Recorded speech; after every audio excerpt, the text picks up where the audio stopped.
Innovasic is a fabless semiconductor company. We've been in business about 15 years. Our customers have life cycles of 10, 15, 30 years. Industries like medical instrumentation, a lot of customers in the industrial automation space, some military, a little bit automotive. So we make replacement ICs. We've got some really big Fortune 500 customers, even though we're a relatively small company, 30 people.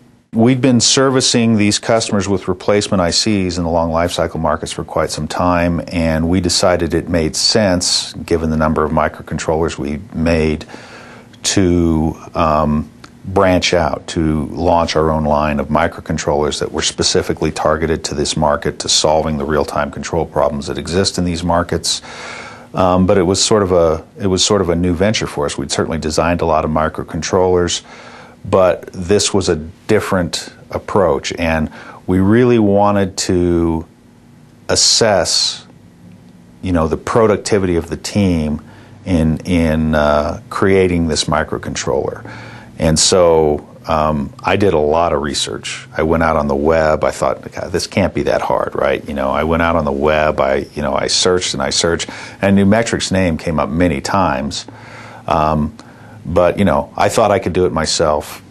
It turned out I couldn't. It's easy to think that you're doing really well. You drink the Kool-Aid. Everybody's doing great, but we didn't really know, right? We thought we were doing great. I think probably the most important thing is that we got some insight into where we can improve. We're in the habit of benchmarking versus ourselves, right? I would do linear regression on past projects and figure out what our productivity had been with respect to where it was now. But that's only useful to the extent all projects are the same. Sort of the secret sauce that numetrics brought was it normalizes all designs to a central database, right? And so we're doing a lot more mixed signal design than we used to do. I don't have any database to compare that to, and frankly, I haven't got a clue about how to, measure the complexity of an analog circuit and say, okay, well, this to use numetrics terminology, right? This unit is 3 complexity units, this one's 5 complexity units. I'm making up my numbers. I don't know how to get that, and so I don't know how to predict how long the design should take. I have to rely on the experience of my engineers to kind of put their thumb to the wind and say, oh, well, that should take me 6 months.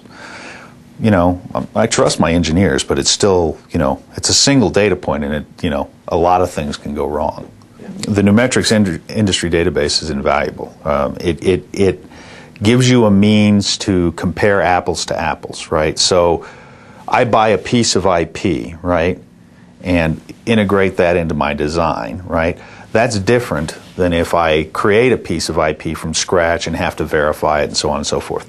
That piece of IP does or doesn't have a great, test suite, right? Again, it all gets normalized to a standard. Numetrics' approach to schedule risk analysis leverages off their strength, their secret sauce, if you will. It's that industry database, right? So, again, you have this massive database of designs that have all been normalized to a common comparison unit. And so what you can do is you can plan a schedule, and you can say, oh, okay, well, my productivity on this schedule is predicted to be here. Well, the industry is here, okay? But maybe my past productivity is here.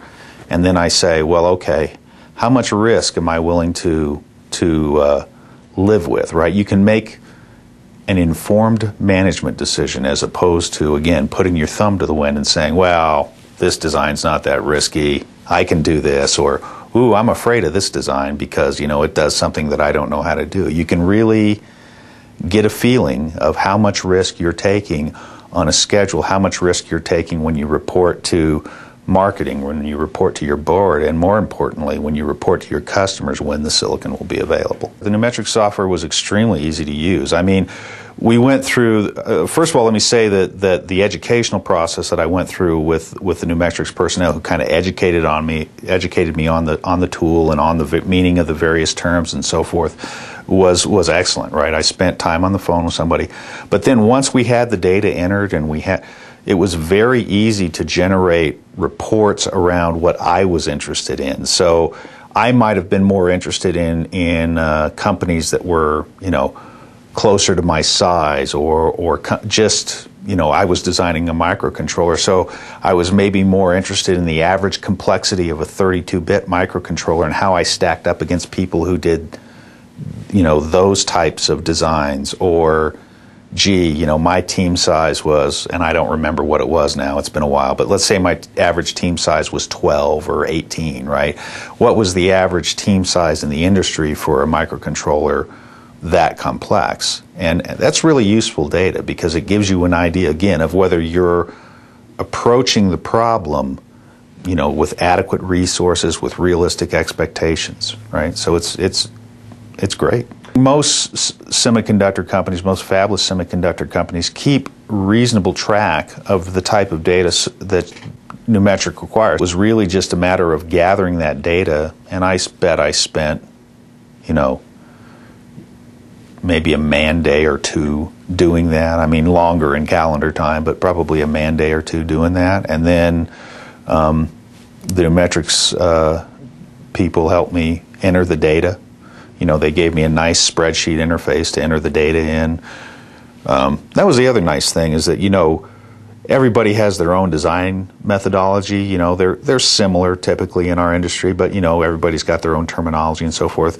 Numetrics people helped me normalize that to their terminology so that I knew, again, I was comparing apples to apples. I guess, there was a learning curve associated with the tool, but I didn't feel the pain that I normally feel with a learning curve, because there was somebody I could call at any given moment and get an answer to my questions, and they were very available, very accessible. So, I mean, a lot of the questions I could ask via email and get my answer back, but, there were some things that required a conversation. I never had any trouble getting a hold of anybody and having the conversation about what was going on. And then, of course, when I didn't know how to do something, they'd either do it for me or walk me through doing it. The other great thing about the professional services is that I was talking to, a chip designer, a guy who understood the language, right? I mean, I think this guy had been doing it as long as I had. He understood what I was talking about. I didn't have to explain it to him. So the dialogue was pretty darn productive.